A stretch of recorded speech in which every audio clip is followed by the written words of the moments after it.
pode abrir em primeiro livro dos Reis, capítulo 1. Que diz assim: sendo, pois, o rei Davi já velho, e entrando em dias, cobriam-no de roupa, porém não se aquecia.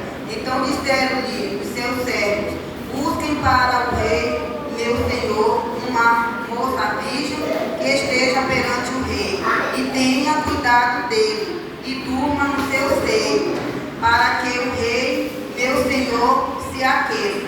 E buscam por todos os termos de Israel uma moça formosa, e acharam a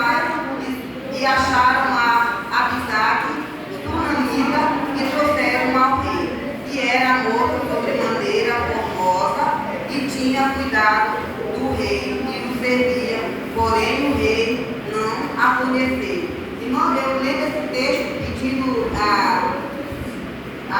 interpretação dessa palavra. Primeiro livro dos Reis, né? E Deus me deu assim um entendimento nesta palavra aqui no primeiro capítulo, né? Como é maravilhoso o rei sendo honrado pelos seus servos, né? O respeito, o carinho, o cuidado, mesmo ele já estando velho, ele não perdeu a sua majestade, né? Ele está ali ajudando, já no final da idade dele, ajudando no ministério dele, né? Então eu trouxe aqui para a igreja uma breve introdução a respeito desse texto, juntando o que estamos vivendo nesses últimos dias, nesses últimos tempos. Nesta introdução, o contexto social, moral, político, familiar e religioso, vem nos trazer uma reflexão nesta noite. No contexto social e moral, vemos uma sociedade corrompida, uma sociedade sem moral, sem ética, onde os direitos humanos são negados, né?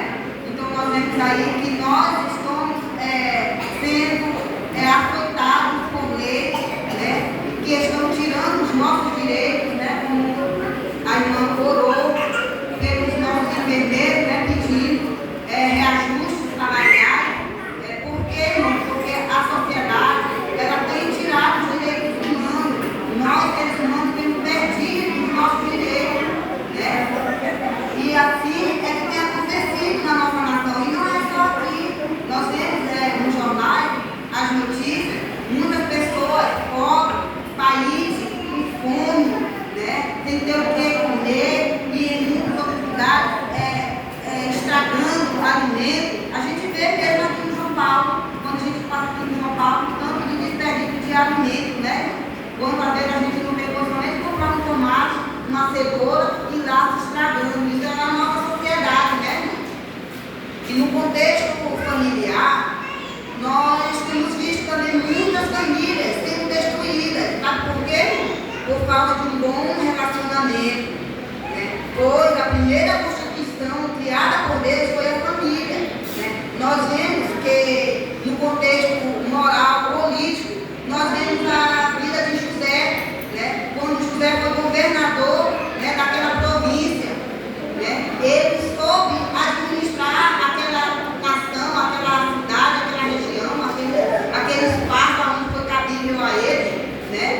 Ele teve um bom desenvolvimento, né? Porque Deus estava na frente, Deus estava no controle. E a palavra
É de Noêmia que eu tô gravando. Por conta disso, por causa da conduta moral e ética, que não tem, né? Então, a primeira constituição, Deus colocou Adão e Eva, homem e mulher. E vemos ali naquele mesmo contexto, o primeiro suicídio, o primeiro conflito, Caim e Abel. Por causa de quê? Por causa de inveja. Né? Porque Abel ofereceu o melhor para Deus. Caim ficou com inveja, matou o irmão. Escândalo familiar, né? Conflito familiar. Nós vemos também outro exemplo sobre o filho pródigo. O filho pródigo pegou todos os seus bens, gastou tudo que o pai deu. Quando ele não tinha mais nada, irmão, ele ficou no sofrimento. Ele se lembrou do pai e voltou. O pai o abraçou, o pai o aceitou. Eu ministrando a palavra para uma jovem, e eu disse, lendo para ela esse texto, dando esse texto para ela. Eu disse, olha, não é o pai que tem que voltar ao filho, não. É o filho que tem que reconhecer que errou e que precisa do pai e precisa voltar. E o pai aceitou ele de volta. Criou um conflito dentro da família. Por quê? Porque os outros irmãos é meu pai. Tanto tempo estive convosco, você nunca fez uma festa para mim. E este pegou todos os seus direitos, todos os seus bens, partiu, gastou tudo. Agora, se você nada, você ainda vai preparar uma festa para ele. Um bom relacionamento. O pai disse, meu filho, este estava perdido e foi achado. Ele reconheceu. Se o pai não tivesse sabedoria, ele teria perdido também esse filho. Tanto os que estavam em casa quanto os que estavam fora. Mas ele teve sabedoria, então estruturou a família, né, irmão? Louvado seja Deus. E no contexto religioso, só para a gente adentrar dentro do contexto, no sentido religioso, observamos que ao longo dos anos, notamos uma grande degradação no sentido religioso, onde os que dizem ser cristãos, uma parte agem como se não fosse cristão, devido às suas maneiras de viver e suas práticas absolutas. O que é isso, irmão? Não estou doutrinando, mas estou trazendo de notório a palavra do Senhor, que a palavra de Deus nos diz que há diferença do cristão, daquele que serve a Deus e daquele que não serve. Eu não posso me comparar igualmente com uma pessoa que não conhece a Deus, que não conhece a palavra. Eu não vou me adentrar nesse contexto, porque isso aqui realmente é estudo para pastores, estudo para dirigentes, é ensinar a igreja, né? A administrar para a igreja. Apenas estou colocando porque a palavra do Senhor ela é espada de dois gumes, né? De corta lá e cá, né? Então serve para mim também esta palavra. Então antigamente nós identificávamos o crente pelo modo de se vestir. Ali tem um crente. Mas hoje você vê crente com os postos indecentes, né? E que a gente às vezes se incomoda e faz a gente até pecar, porque a gente vai logo pensar errado e julgar o nosso irmão. Mas a própria palavra ela já nos julga, né, irmão? Que há diferença daquele que é santo e daquele que não é, daquele que serve e daquele que não é. Eu, meditando essa palavra, o Senhor me levou na nossa do rico e do lado. A diferença do crente que serve a Deus e do crente que não serve a Deus. Lá, o homem temente a Deus, né, morreu, foi para o lugar de descanso. O rico morreu, foi para o lugar de sofrimento. Por quê? Porque da forma que ele vivia lá fora, ele vivia com dinheiro, gastando, não se lembrou de Cristo, né? Viveu uma vida absoluta, uma vida boa. Quando ele morre, que vai para o ar, naquele lugar de sofrimento, ele grita de lá, ô Lázaro, põe uma gotinha de água na minha boca, porque aqui está queimando, está ardendo, aqui está sofrimento. Ele disse, há uma barreira entre eu e você. A palavra de Deus, irmão, ela fala conosco. Há uma barreira entre nós e o mundo. Nós temos que deixar as coisas do mundo para lá e as coisas de Deus para cá. Porque quando chegar lá do outro lado, o Senhor ele vai ver a nossa diferença. O que foi que nós fizemos de diferente? Então, ele disse, eu não posso fazer nada por você. Então, diga para alguém lá se converter, porque até eu não estou sofrendo. Ele disse, não, deixa que eles lá que te entregam. Muitas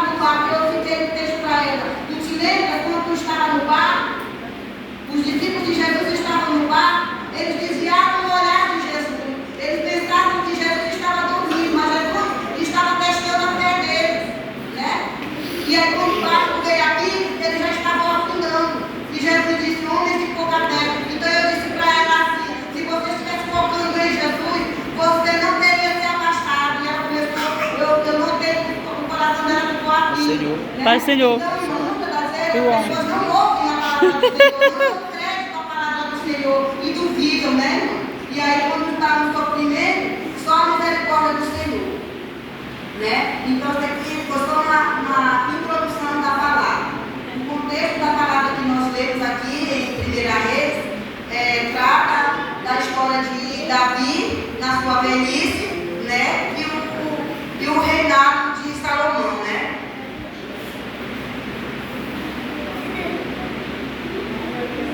A história conta que Salomão já estava velho, né? Já estava perigosa para continuar o seu reinado, né? E aí, quando ele estava doente, né?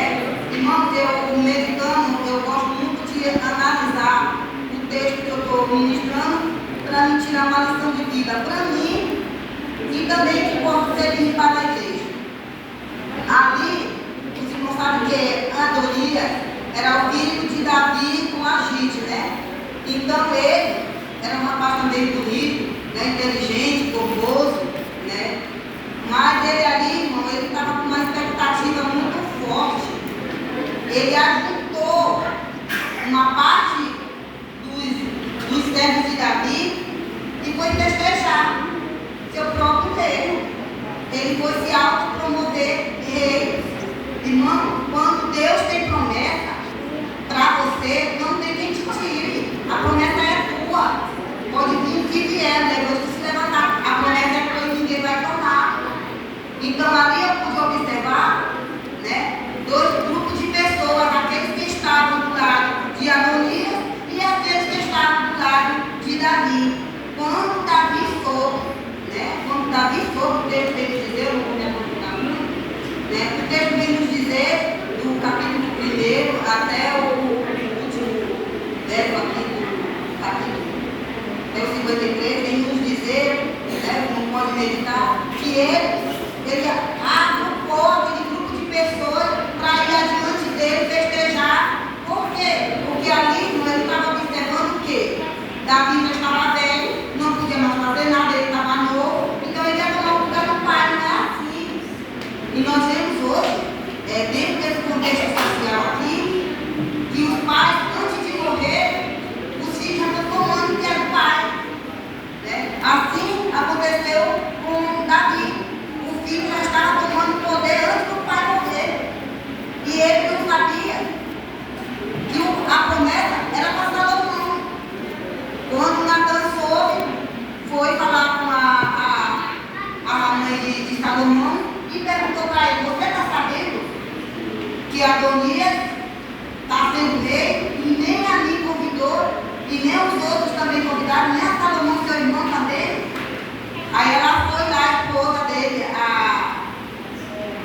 Betseba foi lá, né, lá nos aposentos, curvou sua cabeça, a esposa dele, veja aí, né, a cena, né, a esposa dele, né, foi lá no aposento dele e perguntou para ele: por acaso, essa promessa não era para seu filho ser rei e por que Adonias está sendo rei? Às vezes, irmão, acontece as coisas para nós tirarmos exemplos para nós mesmos. Quando a promessa tem que se cumprir, algo tem que acontecer para que a vitória chegue rapidinho. Às vezes até o sofrimento. Eu creio que Davi, quando soube que Adonias tinha se autopromovido, ele se entristeceu o seu coração. Né? Mas o Davi, ele estava lúcido do que ele estava fazendo, do que ele já tinha feito. Né? E da promessa que ele tinha feito, que após a sua morte, o seu filho, Salomão, iria sentar na cadeira do trono dele. Né? E rapidamente, Davi mandou preparar os seus próprios animais e mandou-se honrar a Salomão. Né? Quando Adonias soube, pensou que era algo de importante que ia acontecer para ele. Irmão, ninguém que passa mal mandando na fila de viver bem não se dá bem, porque Deus é justo. Deus é justo. Então, ele pensou que ele ia ser promovido, que ele ia ser coroado, porque Davi ia coroar ele. Quando ele soube, para a tristeza dele,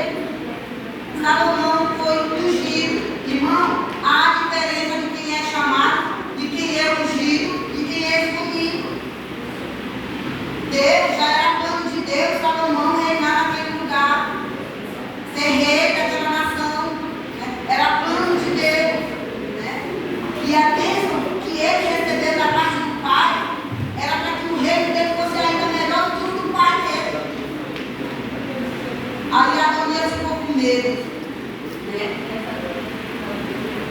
Ficou com medo de morrer. O ato que ele fez, irmãos, nos dias de hoje, quem erra aqui na comunidade fez algo de errado, a punição, né? A punição, né? Mas aqui ele escapou da morte. Por este ato, ele escapou da morte, né? Deus teve misericórdia dele e não deixou que Davi mandasse matar. Olha, irmão, já pensou? Eu já até contei esse caso uma vez aqui, que a minha mãe, ela conseguiu uma vaga para ser parteira, né? Tradicional, para trabalhar na área da saúde. E a mamãe conseguiu essa vaga e pensou na amiga de arrumar uma vaga para ela. Quando chegou na hora dela fazer a ficha, a colega dela já tinha ido na frente dela e ficou com a vaga dela. A presidente da comunidade lá ficou tão chateada e disse para ela que ela foi falsa, traiu ela, mas ela não ia deixar ela perder a vaga dela, ela ia conseguir uma outra vaga para ela. Eu creio, irmão, que nesse sentido, nesse contexto, Davi ficou triste, mas Davi não lançou espada sobre ele, não autorizou morte para ele, né? Mas deu graça, Deus teve misericórdia dele. Então, quando ele soube, ele ficou com medo, mas Salomão, ele não matou ele por essa causa, né? Então, muitas das vezes, irmão, acontece isso no nosso meio, né? Eu quero te dizer, irmão, uma coisa, que Deus tem promessa para cada um de nós. Para cada um de nós, o Senhor tem promessa. Ninguém vai tomar a nossa bênção. Aquilo que Deus tem para nós, ninguém vai tomar.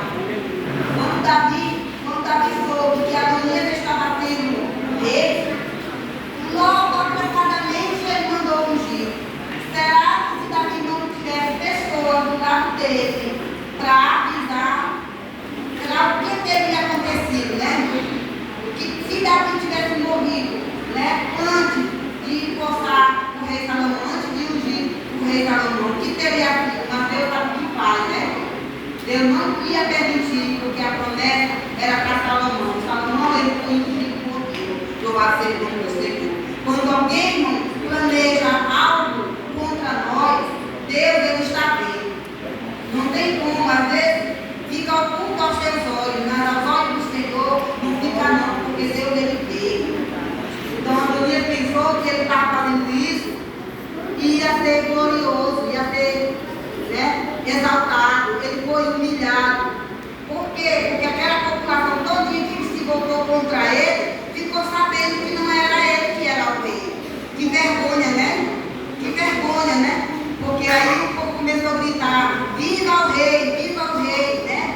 Que foi ungido. Por quê? Porque ele foi ungido lá no monte, né? Foi ungido pelo servo do Senhor, né? É diferente quando alguém coloca você numa posição, tirando você de um lugar, tirando a sua vaga, botando em outro, porque ele vai ficar na consciência: essa vaga aqui não era minha, essa vaga era daquela pessoa aí, eu fiquei no lugar. Aconteceu, a minha filha fez um concurso aqui na Raposa e passou no concurso.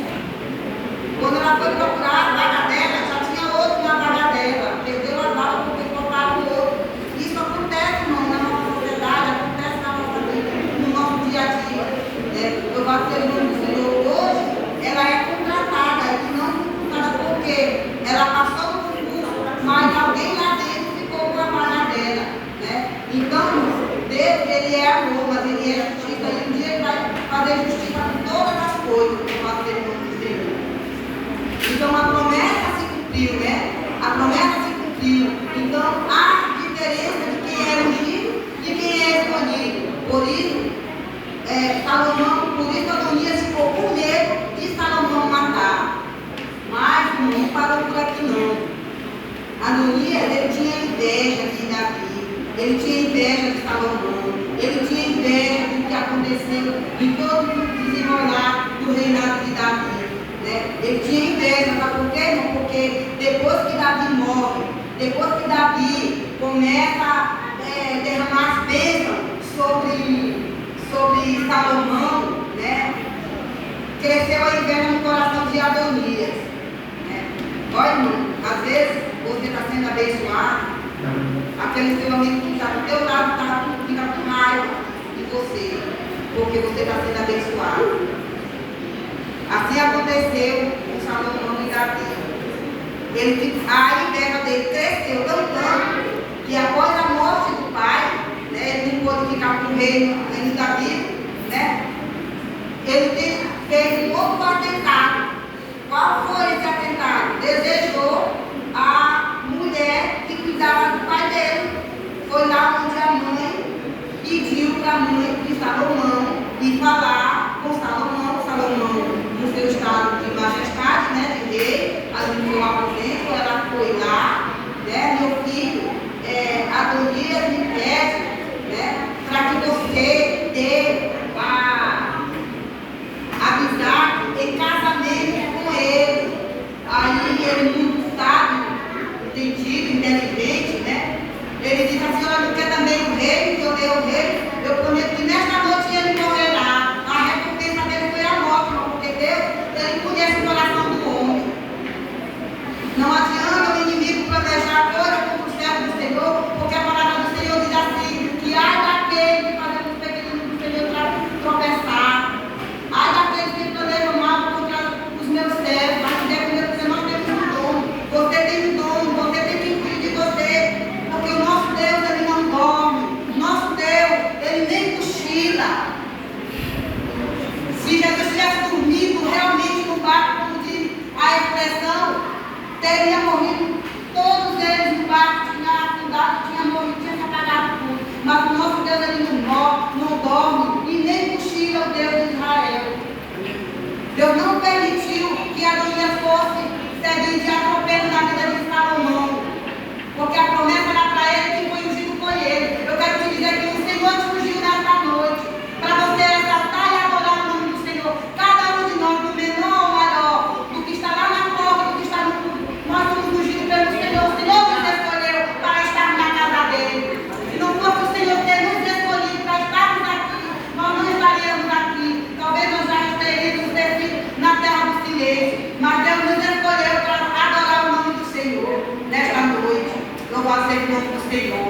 Que o Senhor venha abençoar cada um de vocês, que as irmãs busquem ao Senhor, busquem a bênção do Senhor.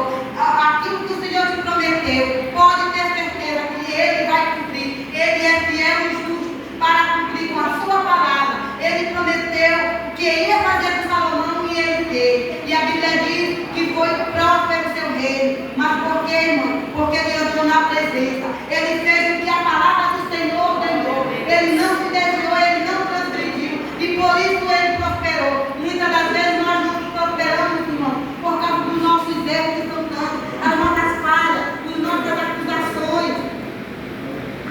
Às vezes nós olhamos para o irmão e até mesmo julgamos ele pela forma dele ser. Mas aqui, a promessa que foi dada para Salomão foi para ele.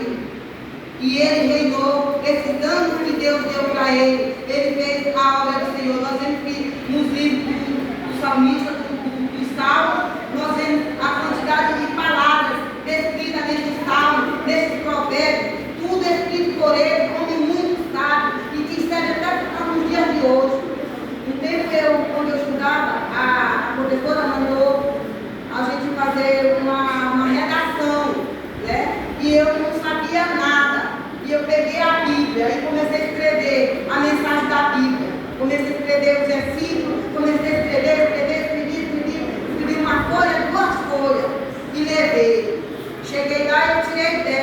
Ele disse: eu gostei da sua atitude, porque você foi buscar conhecimento na Bíblia, né? Eu disse: tem outro melhor do que esse? Porque a Bíblia diz que essa porta juntas e medulas até a divisão da alma. Não tem uma palavra mais poderosa do que a palavra.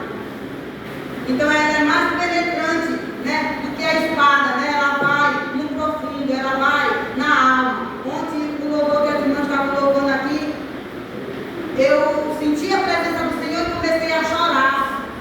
Porque às vezes nós estamos cantando e nós estamos repetindo na letra do hino.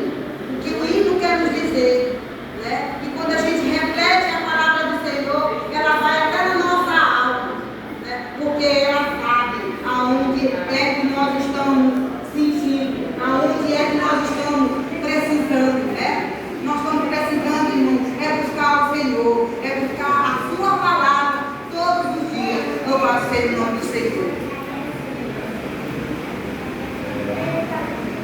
Eu quero agradecer essa oportunidade em nome de Jesus e vou chamar uma